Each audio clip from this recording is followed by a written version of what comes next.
Good afternoon, everyone. Today we have a very exciting lineup. So this is going to be a very interesting Curiosita. So it is then my absolute honor and privilege to introduce you to Mr. Tshediso Matona, who is a seasoned public sector leader and professional with a 27-year career at the highest level in government. So Mr. Matona has been an advisor to the Minister of Trade, Industry and Competition, known as the DTIC, and has recently been appointed as Commissioner of the Broad-Based Black Economic Empowerment Commission, the regulator for BBBEE, located in the DTIC.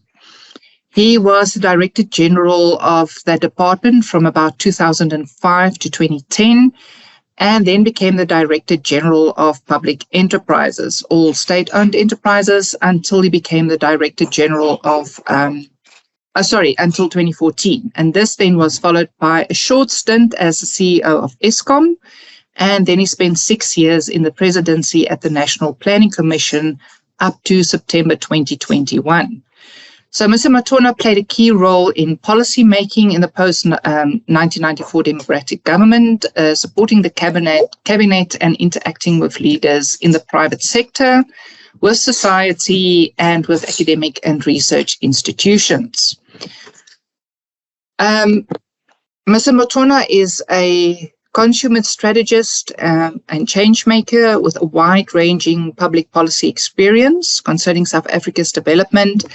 And he was, among a lot of other things, the South African diplomat to the World Trade Organization in Geneva, Switzerland, from 1996 to 1998. Currently, also, he holds a bachelor and honors degree in economics and political studies from the University of Cape Town, and he has a master's degree in development economics from the University of East Anglia, which is in the UK. And then he's done various certificates from international universities, including Harvard University's Kennedy School of Government. He is a fellow of the Governance Institute of Southern Africa and of the National School of Government. So I am sure you can see that we are very privileged to have such an esteemed colleague with us today, and we are all looking forward to your presentation. So a very warm welcome, and the floor is yours. Thank you so much. Thanks for the introduction. This engagement comes from a long way. When Professor Klofba and I spoke, we had met in 2020, and then when he approached me recently, I said to him, by the way, I'm no longer in the presidency, and he said to me, no, nevertheless, we would like to hear from you, and the topic was governance. So I said to him, well, governance is an interesting topic, because it's something that I had recently spoken to another audience, and it was an audience of public sector leaders, really, DGs of departments, provincial or from a provincial level, at a couple of MECs as well, and I had said to them that, well, look, I'm kind of out of the system, and so I'm going to speak like an outsider looking in, and reflecting honestly as possible. I owe it to myself in the first instance to be honest in my reflections of the journey that we've traveled up to this point as a country, as government, especially, and that they should understand my remarks and reflections in that context. And so I'm doing the same thing here. I'm sharing those reflections in the most honest way. I made them at a time when I presented to the audience I'm talking about. So if I go to the next slide, which I think the introduction has been made already about who I am and what I've done, and also my qualifications. And so here I speak to that particular question.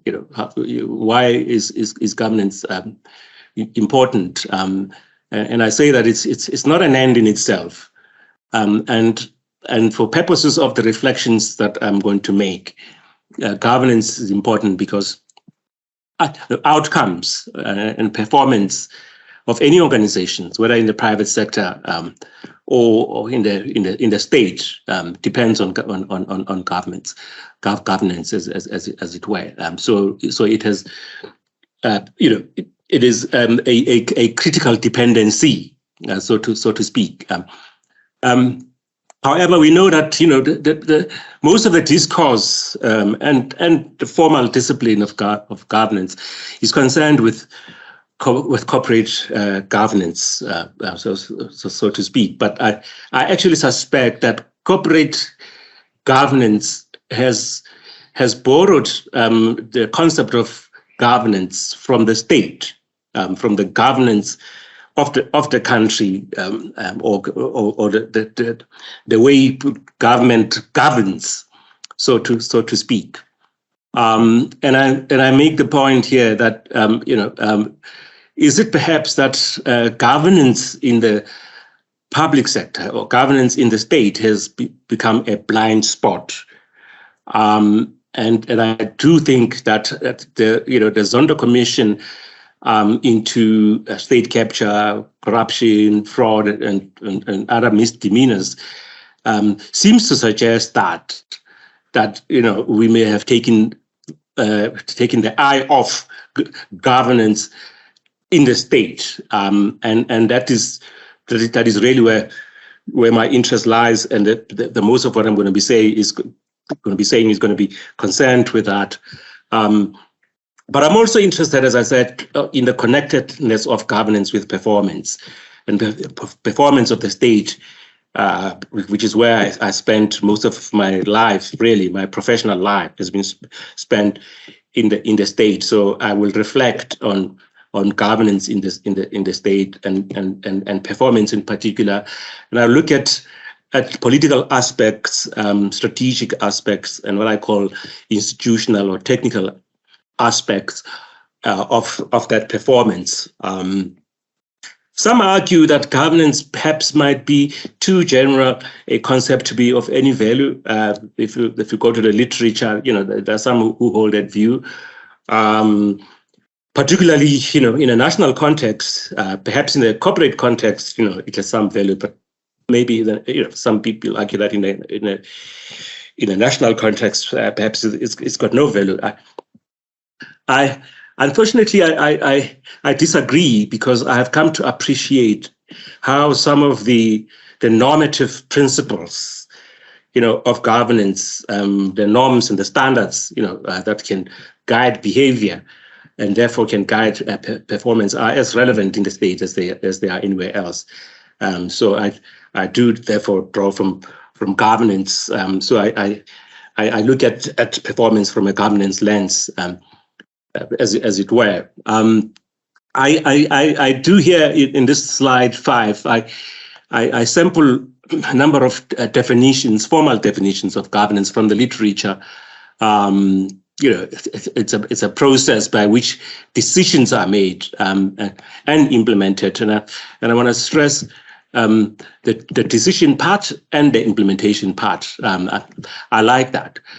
It's a manner of exercising power in the management of the country's economic and social resources for development. That's really the World Bank, or the UN, defines it as an exercise of political, economic, and administrative authority in the management of the country's affairs. So then we see that governance then is about improving the process of making and implementing decisions to best promote positive change in citizens' living conditions, and that's, if you like, development. And there are 4 important dimensions in this regard. It's a public sector management, which speaks to resource management, accounting and reporting, and most importantly, issues around reform. And there are reform issues pertaining to our public sector, that are starting to to bubble up to the top, not least assisted by the experience of governance failure, really, in the state.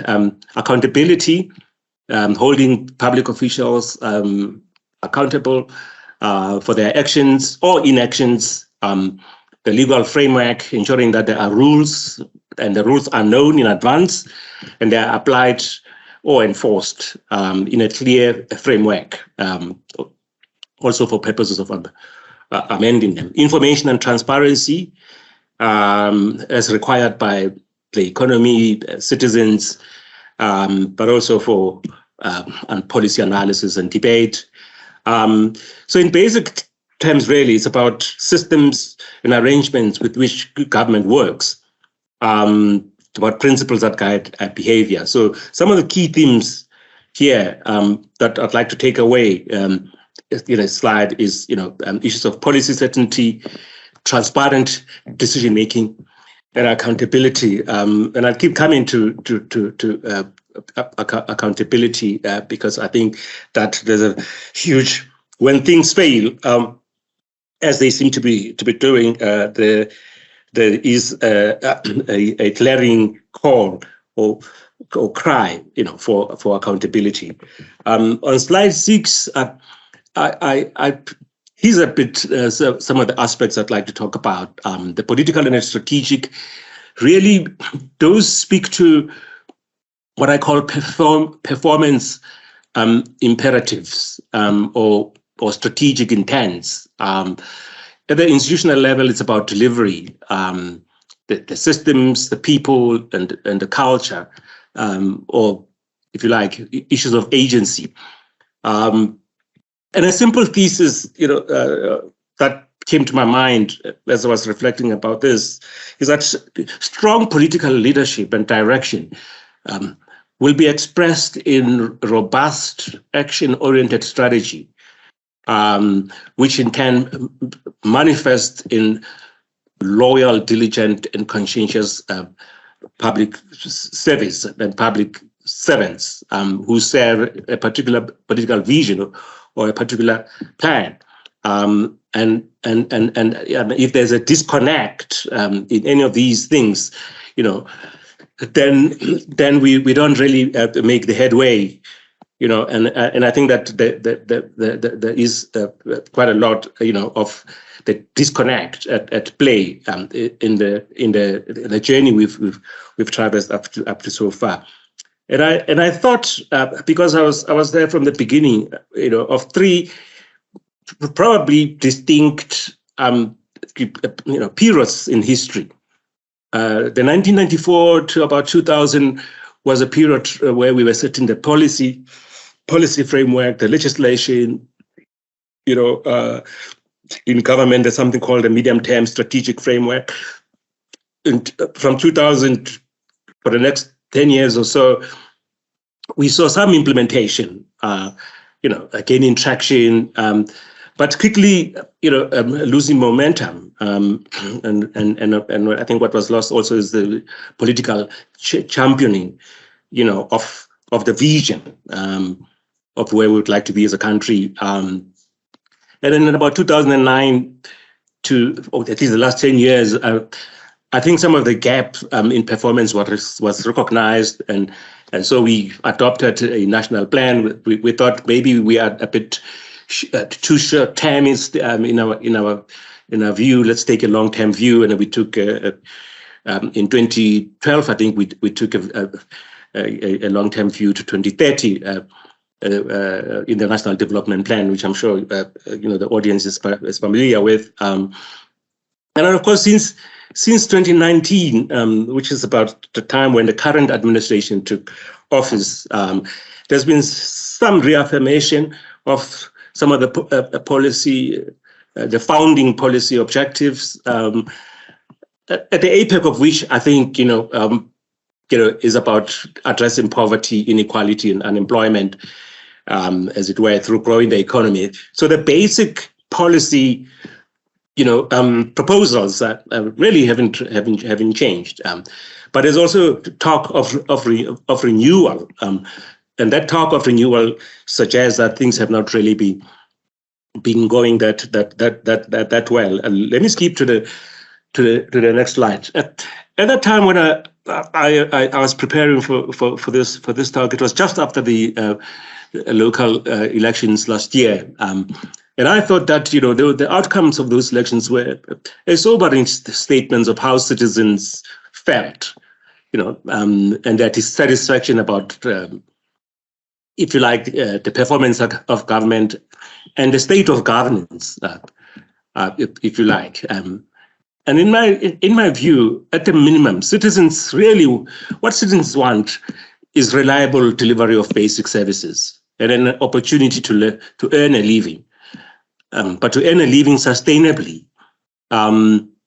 Because it doesn't help to have an opportunity here for 6 months, 12 months, and then you're out of employment again, and so you really don't have stability in your life, as it were.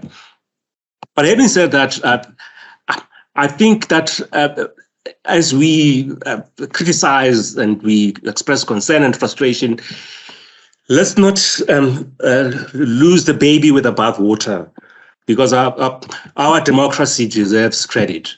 It's a maturing democracy. It's largely healthy, even if it is imperfect. By all means, it is imperfect, because it exists with large-scale poverty and inequality. And again, we should not lose what we have gained in the last 27 years. Sometimes, the discourse seems to suggest that, the last, our life as a country since democracy has been a waste. But we are at a wicked crossroad, I call it. As I said, we started well, but we lost momentum. There were good things that happened. There was all-round confidence in the economy. Key development indicators trended upwards. We were making a dent on poverty, especially in terms of social protection. And there are areas where government has functioned well, and where we do have world-class the entities, public entities. For example, we saw during COVID, how some of our state parastatals really came to the party. But I make the point that it's not about anecdotes, really. It's not about individual events. It's about what the trend and the tendencies, what are the dynamics, the main dynamics, in a country, in a society, and on the economy, everybody can see that, we've struggled to achieve the transformation and the objectives that we set for the economy. We are a market economy that is 70% in the private sector, but the government struggles with forging a strategic partnership with the private sector.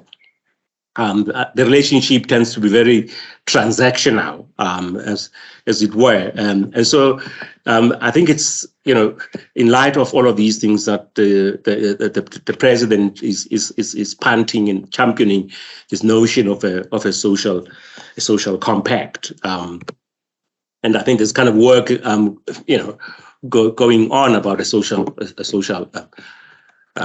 compact. I come from a planning environment, so I would like to take a bit of a detour around, planning issues, some of which are at play in, explaining, the experiences that we've had, that I've been talking to. The fact that planning mandates since 1994, planning mandate structures and processes have multiplied. Lots of legislation, especially around the three spheres, that the planning system of the country is highly fragmented.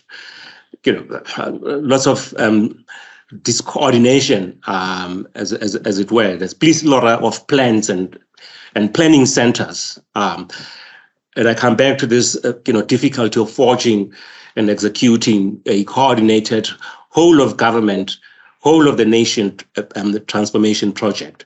to achieve a better life for all. We talk about this as the need to institutionalizing planning.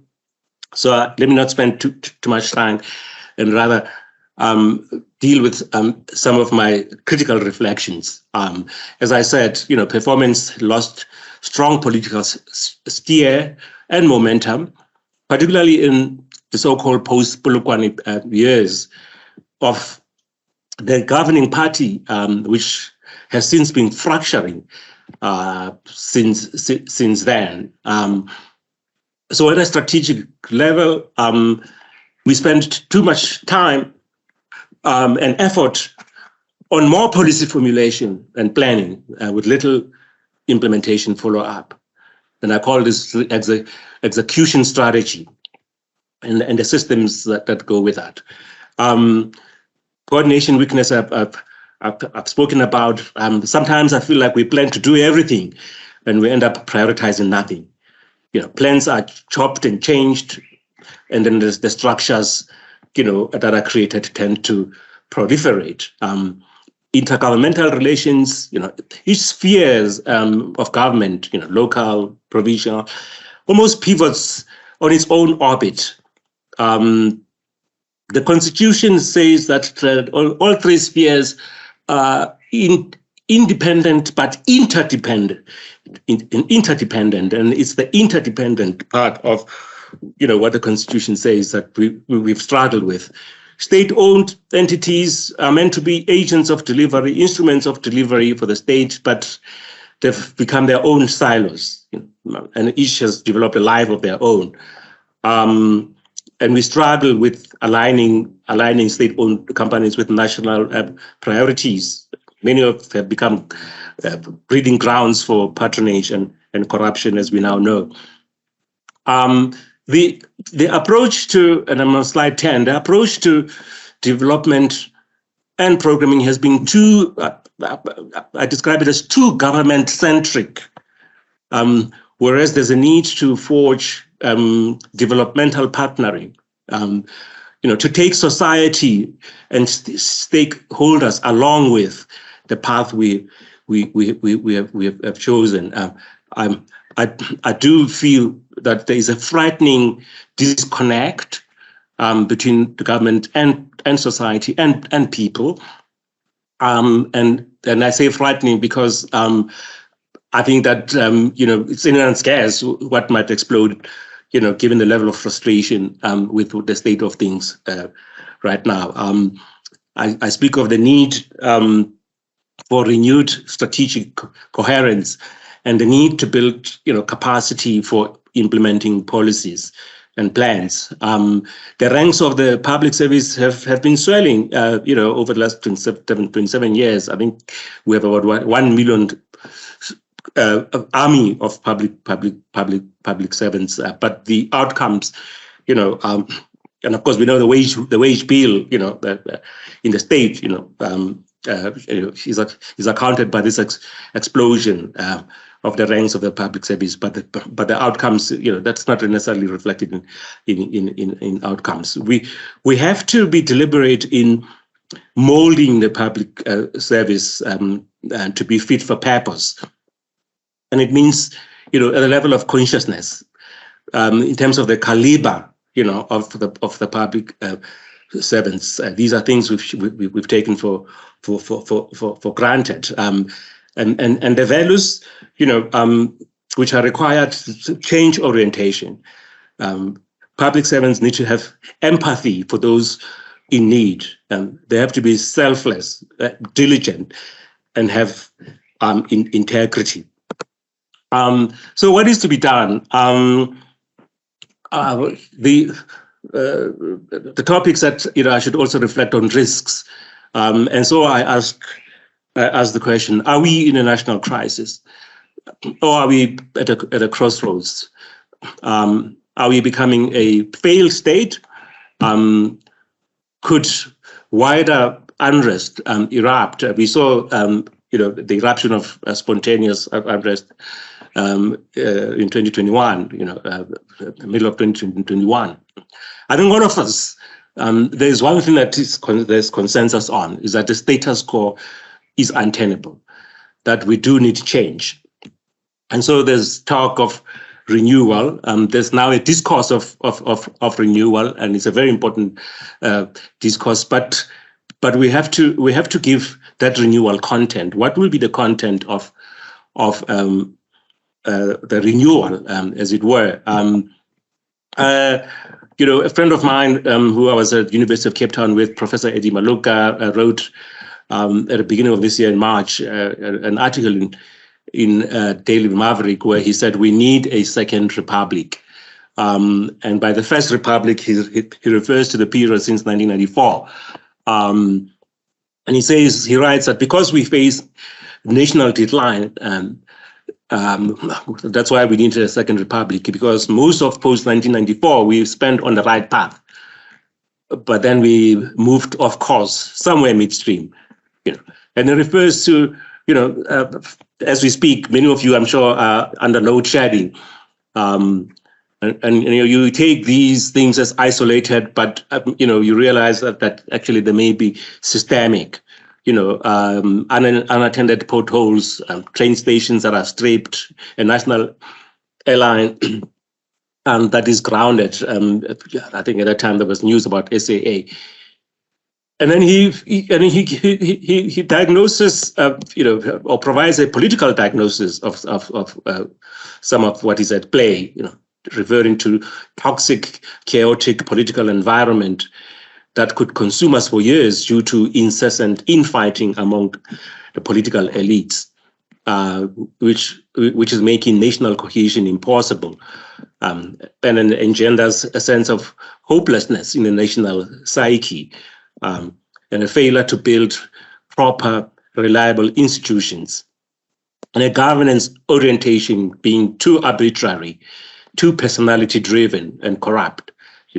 In this environment, even what works in this environment, even where we are doing well, matters less and less, I believe, in this environment of hopelessness. So the Second Republic refers to, where countries in the course of their historical development experience many changes, but there will be one most important change with most transformative long-term impact on the nation. And I think this is what we are looking for. What is that one most important, most transformative long-term change that we need? So quickly, as I draw to a conclusion, I reflect on what is to be done. So going back to the political, the strategic, and the technical aspects, at the political level, even though, I hasten to say it's not just about politics, but there is something to be said about political will, the unity of purpose, that the renewal must speak to that. I think the notion of renewal is a powerful and appealing idea, but it must also have meaning at a strategic level, and at a technical level as well. Leadership is critical, but the leadership, issues around leadership need to move away from the notion of the personality, the messiah, so to speak. And we need to talk about leadership as an inclusive and a collective and a civic concept as well. Civic leadership. Professor Maluka says, for us to forge a different trajectory, we have the options in terms of leadership. He says there's the option of the captain of the ship who leads with bravery, but succeeds only to prevent the ship from sinking. God willing, he or she will get us safely to the shore. Or there is the idea of the ego, the leader who's the ego, who will be self-serving to achieve his or her leadership ambition, but without a cause, conviction, or a vision. The ego will inadvertently chaperone the crisis to further decline and collapse.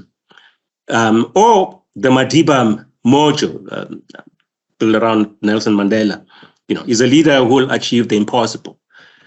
Such leaders are unfazed by any challenge. They don't fear the unknown. They are creative, innovative, and never stop trying something new, something different. They are our goal-getters, trailblazers, and they are at their best in moments of crisis. And of course, each of these notions has implications at a strategic level, at the institutional level, as I said. At the level of strategy, what does renewal mean? And so, in my view, I think we need to get results. I think people want to see results. People want impact. So I've spoken about strategic partnering, taking society and stakeholders with. I've spoken about the need for strategic coherence. Professor Maloka again, bemoans frequent changes to the line of march, which will not lead to desired results. And he says we have to find our way back to the right course and stick to it for at least the next 30 years. And then, of course, in that context, he has special mention for the public service and comments what the School of Government is doing, trying to mold that fit for purpose civil servants on whom delivery will ultimately depend. At the institutional technical level, we need to integrate greater awareness of governance and the tenets of governance when we discuss performance. We need to be moving from what to do, because what to do, I think we know, but about how to do it. And at the end of the day, really, it's about small, simple things that in time add up to big, impactful ones. So there is a need, for going back to basics, to standard operation procedures. And I come back to decision making, how and when will a decision be taken? I think most of us would interact with the state, with the public service. When will a decision be making is a question that often troubles us whenever we're looking for services from government. And I come back to something because as I reflected about it, the more decision making is inefficient, lethargic, or untransparent, the more decisions are made when the official is ready to make the decision at their own time, or the minister at his own or her own time, and not as often happens, especially in business, when the so-called business case requires a decision or the investment case requires a decision. The more and more this happens, the wider the field for corruption, because someone is going to want to buy that decision. Someone is going to want to pay for that decision, which was meant to be a public service, which has already been paid for by taxpayers, as it were. So we need a reset on governance in terms of the norms, principles, values, and beyond monitoring, because we've got to monitor how far we are. We need to integrate knowledge management. And what do I mean? When we succeed, we have to ask ourselves, why have we succeeded? Because we want to reproduce that success somewhere. And when we fail, why have we failed? Let me conclude here. Thank you so much for that very insightful and thought-provoking presentation on matters that really affects every single one of us. And I particularly liked your notion of civic leadership, which was for me something really interesting and something that I really like. I will now open the floor to the audience. We can take a couple of questions before we're going to ask Lita to summarize for us. Matona, it's refreshing to hear from your perspective that you say we should now move into the implementation phase and stop the planning phase. And it's fantastic. I think South Africa has waited long for that. And I'm really It's heartwarming to hear that. What do you think needs to change within our structures to implement that and to make people wake up to the fact that it's now the implementation stage? Thank you very much. What will be best for you? Would you like to take all the questions first and then answer, or would you like to? I can take them in a set of three. All right. So let's do that. So that we can hear from Peter and then from Tshediso. Thank you so much for the presentation and also availing yourself. The question is, well, on my personal reflection is that we don't necessarily struggle for, in South Africa, for that matter, strategists and people that can come up, I think up and including some implementation. The question is, why that we've got all these capabilities, and even at presidency level, there is capability of advising, but we still go back as a country to fail to implement those that need to be implemented. Because the question here is that now we have to move from planning to implementation, but we've been in the same cycle from the past 20 odd years. The question is that, and I don't necessarily want to say whether there's a political will or not, but do we have, and what is the main reason why we actually don't move to the next phase where it is actually implementation and sustainable implementation? I hope my question was clear. Thank you for that question, Peter, and then we will hear from Tshediso. Good afternoon, everyone. Thank you for the presentation. My question is around the public sentiment that is quite palpable around people's disappointment with government, the lack of delivery, the promises that have not been delivered, and so on and so forth. And it's quite, and maybe I am making a bit of a generalization saying that it is the public sentiment, but my question is that sentiment also reflected in SOEs, in the average employee, who would then have to be responsible for the next phase that we need to go into, which is implementation? And, if that sentiment is reflected within the SOEs, how does that affect, the governance? If they're feeling powerless and feeling like we're not going to move forward, so what's the point of governance? Is that something that you've perhaps seen or experienced within the SOE space? I think the first two questions deal with the same theme of implementation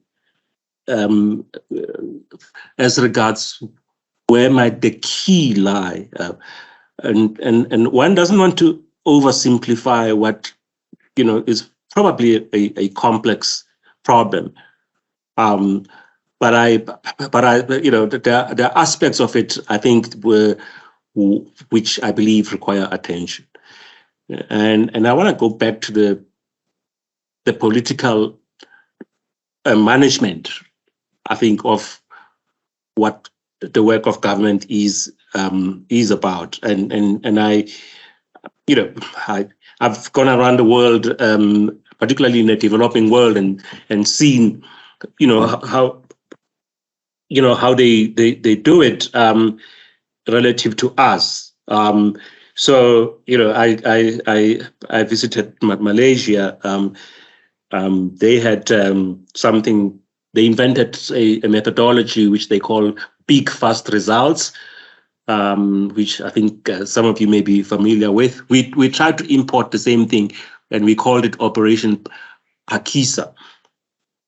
But in Malaysia, they called it the big fast results. And it's firstly about defining solutions, a process of arriving at solutions that involves all stakeholders, and then commitment to implementation, and then the governance of that implementation, where every Monday morning the Prime Minister of Malaysia met with his cabinet members responsible for particular things and received reports without fail, detailed reports.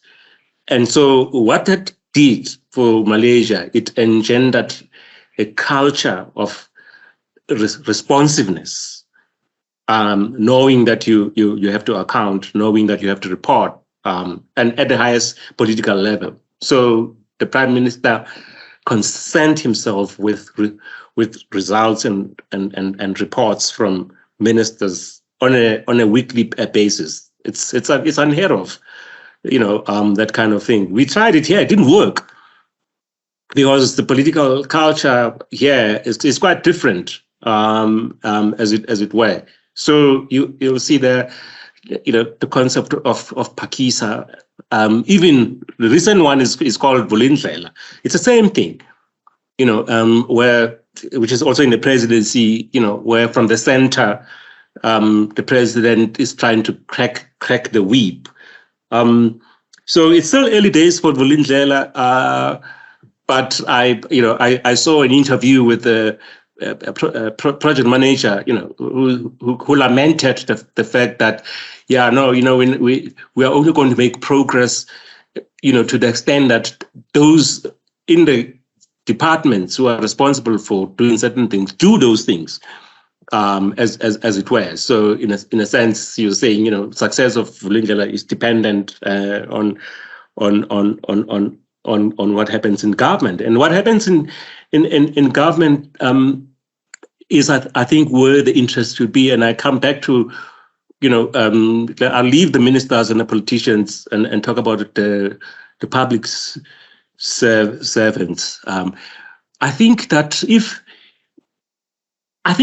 we have to work on the sense of conscience of public servants, because it's all very well for you as a public servant to get your salary at the end of the month, which is probably guaranteed.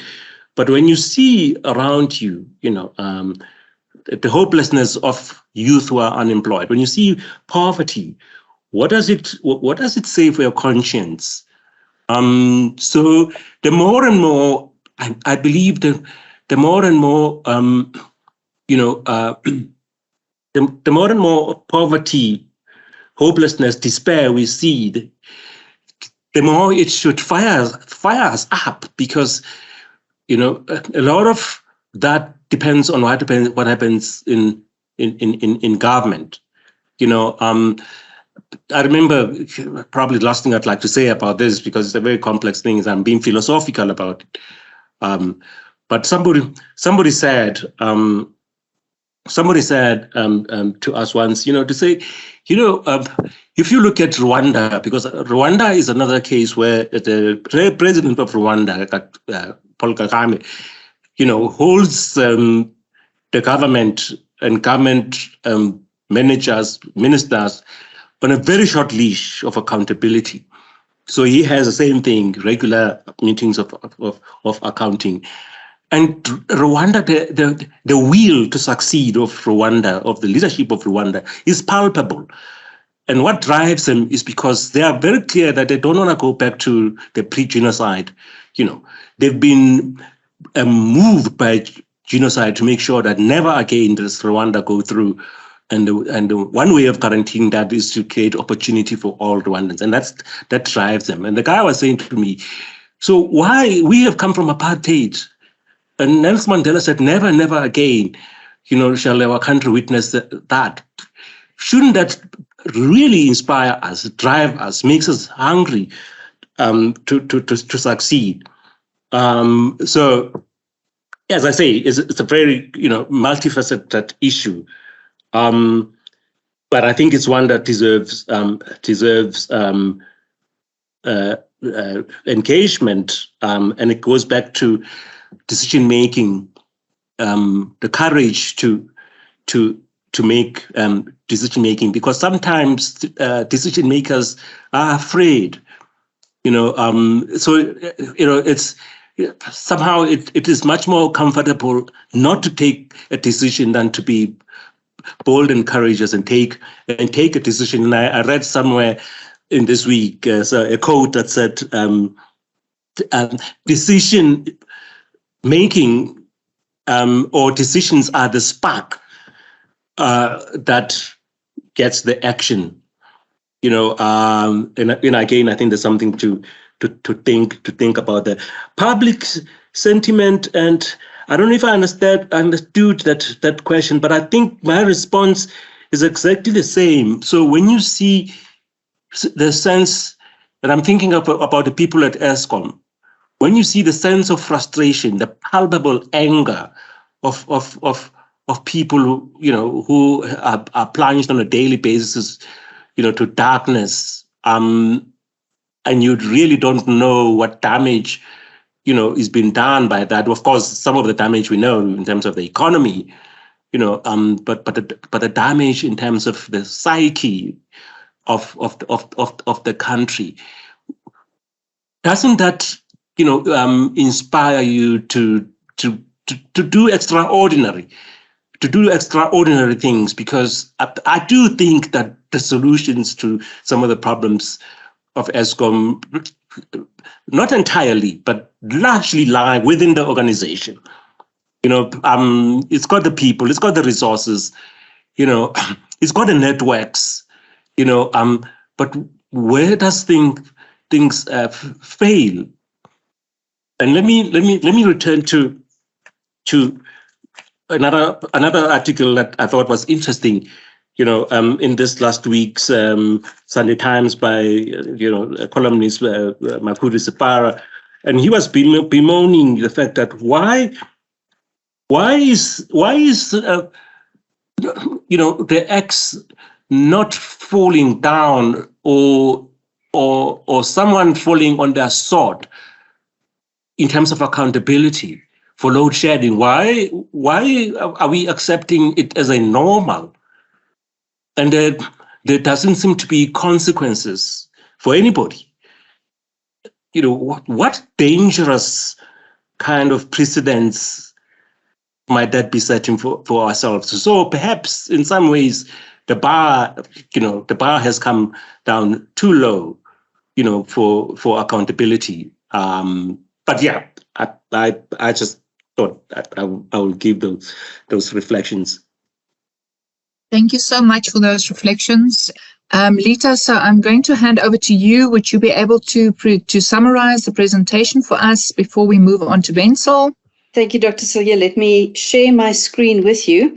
So sharing your honest reflection, governance is an interesting topic. It is really critical because the outcome of every organization depends on good governance, whether it is private or public. The value in it is around performance. But you ask the question, is this our blind spot? If we think about governance, it's how we implement and make decisions to create that positive impact. It keeps people accountable, especially when things go wrong.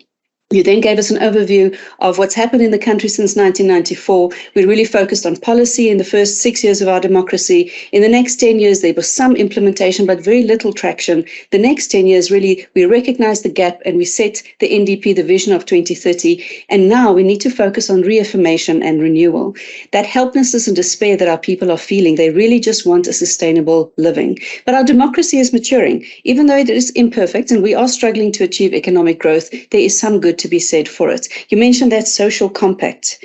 In terms of our planning, we've done the planning. We know what it is that we need to do. Execution and strategy and the system is what's needed. We need to align priorities.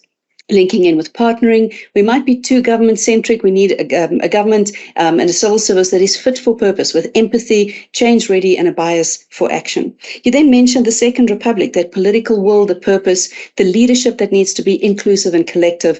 You mentioned that captain to save us, it's probably not going to work. The ego that will be very self-serving, and the Madiba-type leader achieving the impossible. But really, we need to focus on results and impact, that reset button. Are we inspired to do the extraordinary things that are necessary for our country? And that is the visual summary. Thank you very much, Lita, and thank you very much, Mr. Matona. We really appreciated the presentations and having you with us today. Thank you.